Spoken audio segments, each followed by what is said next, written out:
देख रहे हैं लाइव 7। नमस्कार, लाइव 7 विशेष में आपका स्वागत है। मैं हूं ज्ञान रंजन। विशेष में आज हम बात करेंगे जमीन तलाशती कांग्रेस। झारखंड में कांग्रेस का हाल अगर आप देखेंगे लोकसभा चुनाव में खास करके वो बेहतर नहीं रहा है। अलग राज्य बनने के बाद जो स्थिति झारखंड में कांग्रेस की रही है, अगर पूरे आंकड़े को आप देखेंगे तो उससे स्पष्ट हो जाएगा कि 2004 के बाद से लगातार कांग्रेस पार्टी का ग्राफ झारखंड में गिरा है। लोकसभा चुनाव में भले ही आज कांग्रेस पार्टी विधानसभा में 16 विधायकों के साथ जीतकर 2019 के चुनाव में आई और बाद में जो है सो उनके साथ प्रदीप यादव जुट गए झारखंड विकास मोर्चा के, तो आज वो 17 विधायकों वाली पार्टी अपने आप को कह रही है। लेकिन सच्चाई क्या है कि रस्सी जल गई पर ऐंठन नहीं गया। आपने ये कहावत सुना होगा कि रस्सी जल गई पर ऐंठन नहीं गया। यही हालत झारखंड कांग्रेस का हो चुका है। स्थिति यह है कि किस सीट पर कौन सा प्रत्याशी होगा, इसको लेकर के स्क्रीनिंग कमेटी की बैठक होनी है दिल्ली में। यहाँ के नेता दिल्ली जा रहे हैं, बैठक होगी, तय होगा। लेकिन इस बीच जिस तरह से झकझूमर चल रहा है कांग्रेस पार्टी के भीतर, वो कुछ और ही बयां कर रहा है, अलग ही बयां कर रहा है। लोहरदग्गा हो, हजारीबाग हो, रांची हो, खूंटी हो या फिर हो गोड्डा, इन सभी जगहों पर जो स्थिति कांग्रेस पार्टी की है और जिस तरह से उनके नेताओं के द्वारा एक दूसरे के टांग खींचे जा रहे हैं या उसके अपने अपने पैरवी का जो है सो को लेकर आगे बढ़ रहे हैं, ये चुनाव से पहले, अभी तो मतदान होना बाकी है, मतदान से पहले कांग्रेस पार्टी की वस्तुस्थिति को बयां कर रहा है। अब कांग्रेस पार्टी की हालत देखिए। अब 2019 के चुनाव में इनके पास कैंडिडेट नहीं थे। मैं इसलिए कह रहा हूं कि अंतिम समय में हजारीबाग जैसे सीट पर गोपाल साहू को उतारा गया था, कीर्ति आजाद को उतारा गया धनबाद में, बिहार से ला करके कीर्ति आजाद को धनबाद में उतारा गया। वो अपने नेम फेम से भले ही 3 लाख वोट ले आए वहां पर, लेकिन हार तो हुई कांग्रेस की। उसके बाद भी, कीर्ति आजाद को उतारने के बाद भी, एक सीट 2019 के चुनाव में गीता कोरा के नाम पर निकली थी कांग्रेस पार्टी की, सिंहभूम की सीट, वो भी गीता कोरा भाजपा में शामिल हो गई हैं। इसके बाद भी कांग्रेस पार्टी के भीतर जो है सो कैसे समन्वय स्थापित किया जाए अपने गठबंधन दलों के साथ, किस तरह से बातों को आगे बढ़ाया जाए, किस तरह से चीजों को आगे बढ़ाया जाए, इसको लेकर के बातें हो रही हैं। लेकिन जिस तरह से होनी चाहिए वो बातें नहीं हो पा रही हैं। किसे टिकट दिया जाएगा, क्यों किस तरह से कौन कौन नेता एक दूसरे में आपस में भिड़ रहे हैं, उसकी एक एक लोकसभा सीट के बारे में आपको आज बताने जा रहा हूं। इससे पहले मैं आपको बता दूं कि झारखंड में कांग्रेस की स्थिति 2004 से लेकर 2019 तक क्या रही है। 2004 में यूपीए 1 के समय अगर आप देखेंगे 6 सीटों पर कांग्रेस की जीत होती है, 6 लोकसभा सीट कांग्रेस पार्टी जीतती है। और उसके बाद आप देखें तो उसमें 4 सीटों पर जो है झारखंड मुक्ति मोर्चा की जीत होती है। कांग्रेस भारतीय जनता पार्टी को मात्र 1 सीट मिलता है और 1 सीट पर सीपीआई की जीत होती है। यानी उस समय सभी दल, झारखंड मुक्ति मोर्चा, कांग्रेस, आरजेडी और सीपीआई मिलकर चुनाव लड़े थे और अटल बिहारी वाजपेयी की सरकार थी उस समय केंद्र में। और उसके बाद जो चुनाव हुए थे, पहला चुनाव 2004 में झारखंड में हुआ था, उस समय 14 में से 13 सीटें ये गठबंधन ले गई थी। बाबूलाल मरांडी ने 1 सीट कोडरमा में इज्जत बचाई थी भाजपा की।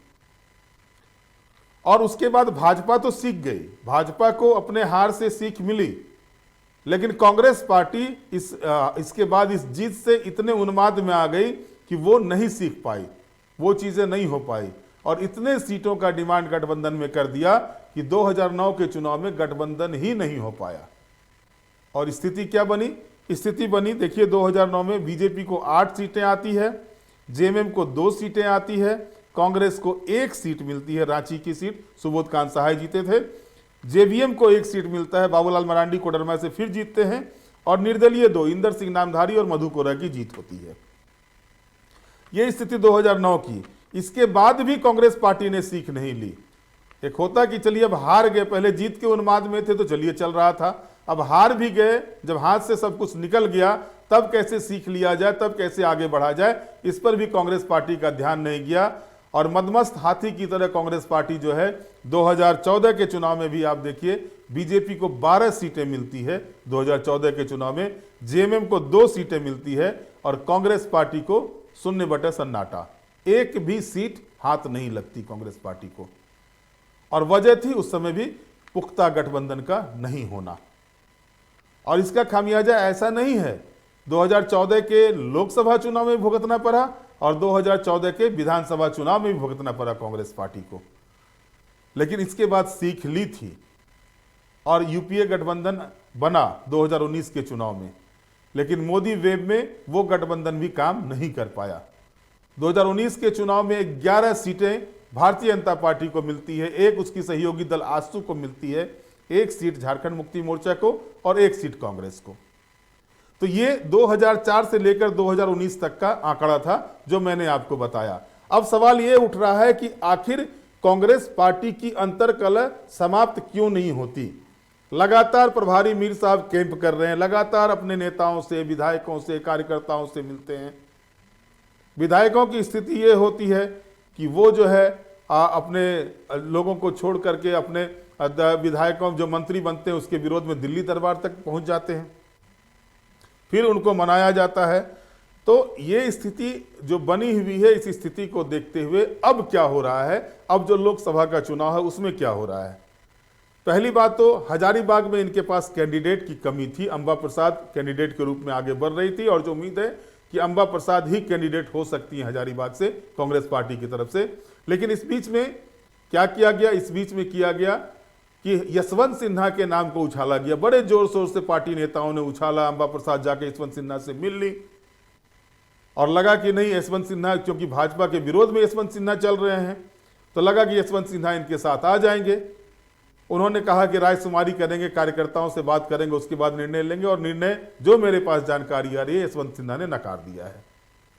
अब किसको टिकट देती है कांग्रेस पार्टी वो देखना दिलचस्प होगा। इस बीच जैसे ईडी का छापा पड़ा है अंबा प्रसाद के यहाँ, वो भी आप देख रहे हैं ईडी का छापा पड़ा हुआ है कि ईडी उनको तलब भी की है, उनसे पूछताछ भी करेगी। बहरहाल जो सबसे 3 सीटों पर जो मामले सामने आ रहे हैं कांग्रेस पार्टी में, वो काफ़ी जो है सो परेशानी की ओर इंकित कर रहा, परेशानी की ओर इशारा कर रहा है। पहला सीट है लोहरदग्गा की, हम बात करते हैं। एक तो लोहरदग्गा सीट पर कांग्रेस और झारखंड मुक्ति मोर्चा दोनों के बीच में जिच कायम है। दोनों ही अपने अपने पास ये सीट रखना चाह रहा है और इसका फैसला अब दिल्ली दरबार में ही होगा। और जो जानकारी मेरे पास आई है कि कल्पना सोरेन और राहुल गांधी के बीच में बातचीत होगी, तब इस सीट का फैसला होगा कि कांग्रेस को जाएगा या झारखंड मुक्ति मोर्चा को जाएगा। अब सवाल ये उठ रहा है कि झारखंड मुक्ति मोर्चा इतने दावेदारी क्यों कर रही है। झारखंड मुक्ति मोर्चा से एक विधायक है चमरा लिंडा, बिशुनपुर से तीसरे टर्म के विधायक है। चमरा लिंडा लोकसभा चुनाव लड़ना चाहते हैं और उनका जो परफॉर्मेंस रहा है 2014 में, 2019 में, 2009 में, वो उनका परफॉर्मेंस जो है सो वो बता रहा है कि नहीं ये दावेदारी कर सकते हैं। 2009 के चुनाव में चमरा लिंडा जो है वहां से अगर आप देखेंगे 2009 के चुनाव में खूंटी में, तो चमरा लिंडा जो थे, माफ कीजिएगा लोहरदग्गा में, तो चमरा लिंडा 2009 के चुनाव में दूसरे स्थान पर थे निर्दलीय खड़ा होकर के और 26% वोट उन्होंने लाया था। सुदर्शन भगत जो चुनाव जीते थे 2009 में, उनको 27.58% आया था और मात्र 8,283 वोट से वो चुनाव चमरा लिंडा हारे थे। और तीसरे स्थान पर कौन रहे थे? रामेश्वर उरांव, जो उससे पहले जनजातीय कल्याण मंत्री रह चुके थे केंद्र सरकार में, वो चुनाव हारे थे। 2004 में वो चुनाव जीते थे, 2009 के चुनाव वो तीसरे स्थान पर चले जाते हैं। लोहरदग्गा की अगर हम बात करते हैं 2014 के चुनाव में, तो उसमें भी सुदर्शन भगत 34.79% वोट लाते हैं, रामेश्वर उरांव 33.80% वोट लाते हैं और 6489 वोट से रामेश्वर उरांव की हार होती है। लेकिन NITC के बैनर तले चमरा लिंडा ने चुनाव लड़ा था और 18.17% वोट लाया था। अब आते हैं हम 2019 में। 2019 में सुखदेव भगत को कांग्रेस ने टिकट दिया वहां से और सुदर्शन भगत को 45.45% वोट आए, सुखदेव भगत को 44.18% वोट आए, मतलब कि 1.2526% वोट के अंतर से वो चुनाव हार गए सुखदेव भगत 10,363 वोट से। अब यहां पर क्या हो रहा है कांग्रेस पार्टी में, एक महोदय है कांग्रेस पार्टी के धीरज साहू जी, उनको लगता है कि लोहरदग्गा में वो जो चाहेंगे कांग्रेस पार्टी को वही करना होगा और होता भी आया था। और अब जो जानकारी मिल रही है, धीरज साहू और रामेश्वर उरांव नहीं चाहते हैं कि सुखदेव भगत को टिकट मिले और इस चीज को लेकर के मरमरिंग शुरू है, इस चीज को लेकर के चर्चाएं शुरू हैं और ये चर्चा जेवीएम के पास भी गया हुआ है। और जेएमएम इस बार इस मूड में है कि आदिवासी सेंटीमेंट को वो पूरी तरह से भुनाए। और जो स्थिति दिख रही है देश राज्य में, उसमें आदिवासी वोटर का रुझान भी ज्यादा रुझान झारखंड मुक्ति मोर्चा की ओर दिख रहा है। तो जाहिर तौर पर झारखंड मुक्ति मोर्चा एसटी के रिजर्व सीट पर दावेदारी कर रही है। और उसके उन्होंने ये भी देखा कि उनके जो विधायक हैं वो जब निर्दलीय रह करके दूसरे स्थान पर रह सकते हैं, एक छोटी पार्टी के बैनर तले वो तीसरे स्थान पर रह सकते हैं, तो अगर उनको पूर्ण रूप से समर्थन दिया जाए तो ये सीटें निकल सकती है। अब विधानसभा में आकलन क्या है लोहरदगा का? 3 सीटों पर जो है कब्जा है झारखंड मुक्ति मोर्चा का और 2 सीट पर कब्जा है कांग्रेस का। यहां भी झारखंड मुक्ति मोर्चा ऊपर है। अब झारखंड मुक्ति मोर्चा और कांग्रेस में सहमति बनेगी या नहीं बनेगी ये तो भविष्य का विषय है। लेकिन इस बीच जिस तरह से कांग्रेस पार्टी के भीतर रामेश्वर उरांव वर्सेस सुखदेव भगत, धीरज साहू वर्सेस सुखदेव भगत हो गया है, वो लोहरदगा में कहीं ना कहीं जो है सो कांग्रेस को कमजोर करने की दिशा में काम करेगा। इससे कांग्रेस की उन्नति नहीं हो पाएगी लोहरदगा में। बहरहाल हम चलते हैं गोड्डा की ओर। गोड्डा में क्यों कांग्रेस में है कि प्रदीप यादव वहां कांग्रेस में अभी अभी आए हैं, झारखंड विकास मोर्चा में थे, चुनाव भी झारखंड विकास मोर्चा से जीत के आए थे, विधायक दल के नेता भी थे झारखंड विकास मोर्चा से विधानसभा में।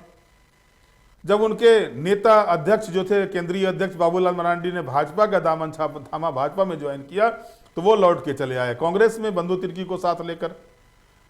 और उसके बाद से वो जो है सो जब लोकसभा चुनाव की बारी आई वो भी दावेदारी कर रहे हैं।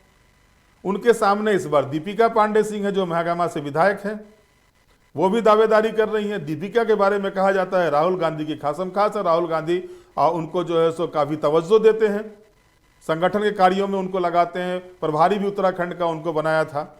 जाहिर है कि केंद्रीय नेतृत्व के समक्ष इनकी स्थिति मजबूत है और उनकी भी दावेदारी है। लेकिन चचा फुरकान कहाँ रुकने वाले हैं?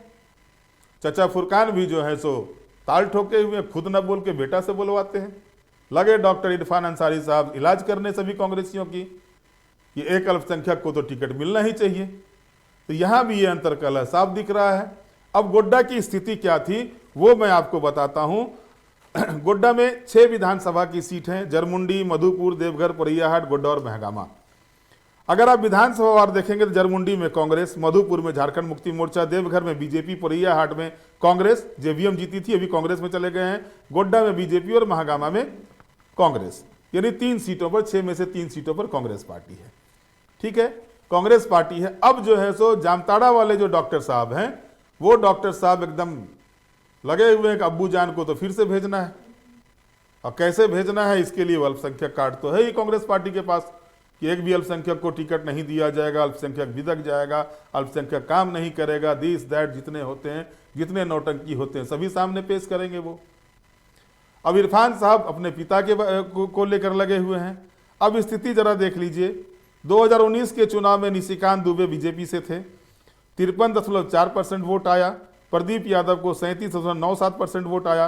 1,84,227 वोट से प्रदीप यादव चुनाव हार गए।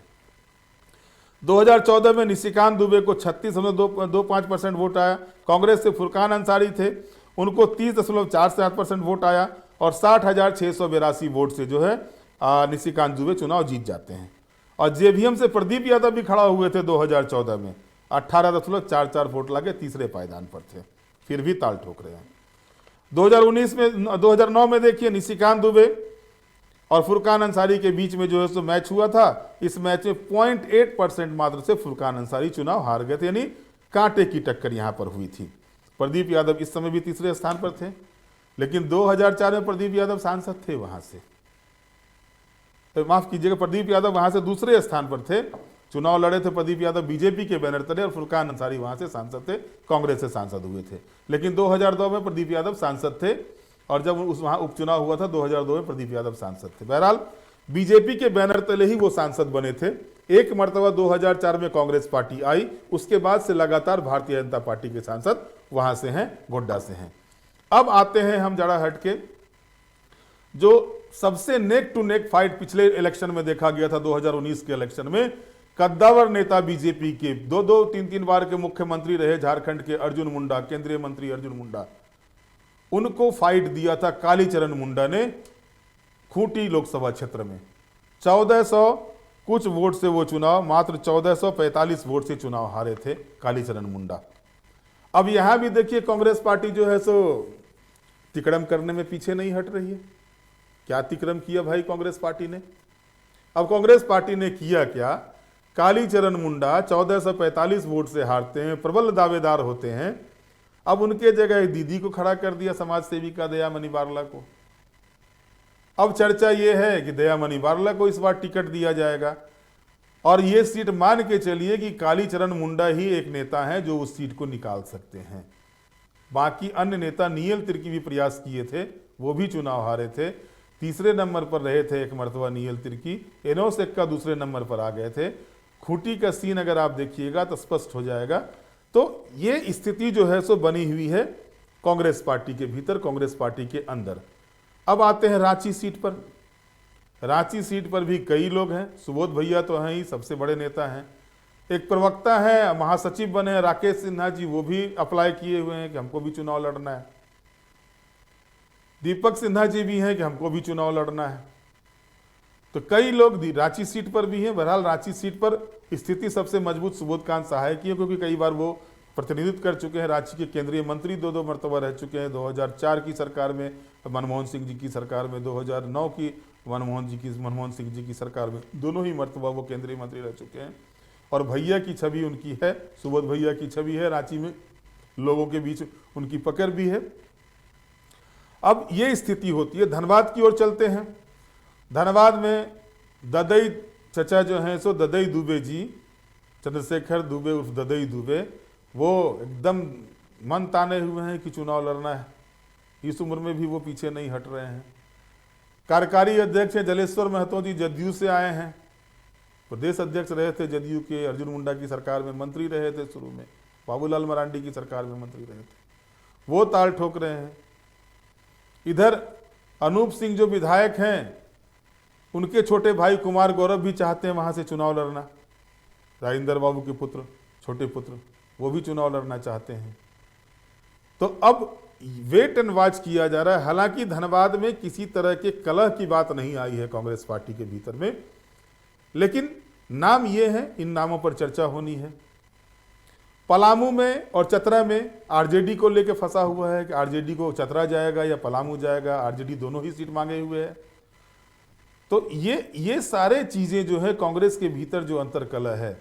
अब आप आकलन कीजिएगा, अगर आप देखिएगा जिस घमंड में कांग्रेस पार्टी ज्यादा से ज्यादा सीटें मांग रही है। पिछले चुनाव में 19 में 9 सीटें दी गई थी कांग्रेस पार्टी को, और बाद में उन्होंने अपने हिस्से की 2 सीटें झारखंड विकास मोर्चा को कोडरमा और गोड्डा की सीट दी थी। लेकिन 7 सीटों में से जीत कितनी हुई? 1 पर। और इस बार फिर 7 सीटों की मांग की जा रही है कांग्रेस पार्टी के द्वारा। कहा जा रहा है कि 7 सीटों से कम में बात नहीं बनेगी। तो अब सवाल ये उठ रहा है कि आखिरकार इन 7 सीटों में से कौन सी सीटें इनको मिलने जा रही है, क्योंकि लोहरदग्गा और सिंहभूम तो चला ही गया है, लोहरदग्गा भी अभी देने नहीं जा रहा और 5-6 दिन से पहले इस पर फैसला नहीं होगा। और ये भी बातें मैंने आपको बताया कि कल्पना सोरेन की मीटिंग जब होगी मुख्यमंत्री राहुल गांधी के साथ, तभी जा करके इस सीट पर कुछ फैसला हो सकता है कि किसको जाना है और नहीं जाना है। और ये भी तय मान के चलिए कि अगर झारखंड मुक्ति मोर्चा को ये सीट नहीं जाती है तो चमरा लिंडा चुनाव लड़ेंगे ही लड़ेंगे। और चमरा लिंडा अगर चुनाव लड़ते हैं तो मुश्किल कांग्रेस पार्टी की ही बढ़ेगी, वहां पर मुश्किल भाजपा की नहीं बढ़ेगी। भाजपा के लिए वो सीट निकालना आसान हो जाएगा फिर से, क्योंकि लगातार वहां पर कांग्रेस पार्टी टक्कर देते आई है भारतीय जनता पार्टी को, या फिर निर्दलीय रहते हुए चमरा लिंडा ने भी एक बार टक्कर दिया है, 2nd पोजीशन पर रहे थे। तो लोहरदग्गा सीट पर क्या फैसला होता है, लेकिन पहले तो ये तय करना होगा कि कांग्रेस पार्टी के भीतर जो किचकिच चल रही है, कांग्रेस पार्टी के भीतर जो अंदर कलह चल रहा है, इस अंतर कलह को पार्टी कैसे दूर करती है, ये देखना होगा। खास करके गोड्डा और लोहरदग्गा में ये कांग्रेस पार्टी को तय करना है कि लोहरदग्गा और गोड्डा में क्या होगा, लोहरदग्गा, गोड्डा और खूंटी, ये 3 सीटों पर क्या होगा। क्योंकि अन्य जगहों पर तो बातें बन जाएगी, क्योंकि यशवंत सिन्हा नहीं लड़ेंगे तो अंबा प्रसाद के लिए रास्ते क्लियर हैं। अब पार्टी के अंदर से ये भी कहा जा रहा है कि अगर अंबा प्रसाद को टिकट दिया जाएगा हजारीबाग से, अगर मिल जाती है, तो फिर गोड्डा से महागामा विधायक दीपिका पांडे सिंह को टिकट नहीं मिलेगी, यानी 2 महिला कैंडिडेट को टिकट कांग्रेस पार्टी नहीं देगी। और लेकिन आप देखें तो महागामा विधायक जो है वो अपने स्ट्रगल से, अपने कर्म से, अपने मेहनत से वो चुनाव जीत कर आई हुई हैं। वो एक राजनीतिक परिवार से, उनका मायका भी राजनीतिक परिवार से जुड़ा हुआ था और ससुराल भी राजनीतिक परिवार से जुड़ा हुआ है। उस क्षेत्र के बड़े नेताओं में से, बड़े राजनीतिक घराने में से शुमार होता है माफ कीजिएगा, दीपिका पांडे सिंह के ससुराल का। तो ऐसे में उनकी जो दावेदारी है, इस पर क्या निर्णय होता है कांग्रेस पार्टी का, ये देखना दिलचस्प होगा। और साथ ही साथ ये भी देखना दिलचस्प होगा कि क्या कांग्रेस पार्टी अपने अंदरूनी कलह को किस तरह से शांत करती है। अगर चुनाव के समय, की घोषणा के बाद इस तरह के अंदरूनी कलह होते हैं तो जाहिर तौर पर मान के चलिए पार्टी को, संगठन को चुनाव परिणाम में नुकसान होता है और इसकी भरपाई पार्टी करती है, कैंडिडेट नहीं कर पाता। कैंडिडेट तो चुनाव हारे फिर घर बैठ जाएंगे, लेकिन पार्टी के नाम पर यह लग जाता है कि इस बार भी कांग्रेस क्या हुई। बहरहाल आज के विशेष में इतना ही। आप हमारे साथ जुड़े रहें, हमें लाइक करें, सब्सक्राइब करें। बहुत बहुत धन्यवाद। नमस्कार।